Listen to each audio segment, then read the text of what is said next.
মুস্তাফিজুর রহমানকে দেখেই তার কাছে এগিয়ে গেলেন তাসকিন আহমেদ। মুস্তাফিজ এখন শুধু দর্শক কিংবা গণমাধ্যম না, ক্রিকেটারদের কাছেও আগ্রহের কেন্দ্রবিন্দুতে।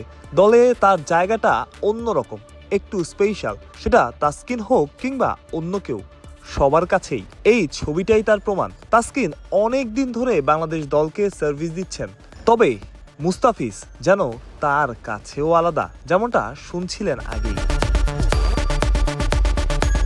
মুস্তাফিজুর রহমান বাংলাদেশের পেস ইউনিটের লিডার, সেটা এখন তিনিও বুঝতে শুরু করেছেন। মুস্তাফিজের ক্যারিয়ারকে ভাগ করা যায় কয়েকটা ভাগে।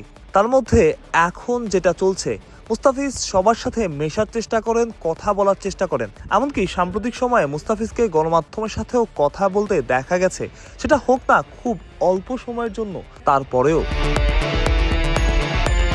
মাঠে বেশ অ্যাক্টিভ। অনেকেই বলেন ক্যামেরার সামনে যে মুস্তাফিজকে দেখা যায় সেই মুস্তাফিজ আসল মুস্তাফিজ না, অর্থাৎ বাস্তবে ফিস চনমনে সবাইকে মাতিয়ে রাখেন। তবে ক্যামেরার সামনে দেখা যেত ঠিক উল্টো ছবিটাই, যেটা মানুষের মধ্যে মুস্তাফিজ সম্পর্কে এক অন্যরকম ধারণার জন্ম দিয়েছে, যদিও সেই ধারণাটাও ইতিবাচক।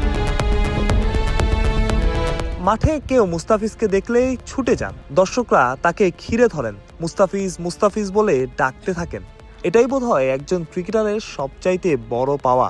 মুস্তাফিজ সবার কাছেই আলাদা, বাংলাদেশের কাছে মুস্তাফিজ স্পেশাল অনেকটাই।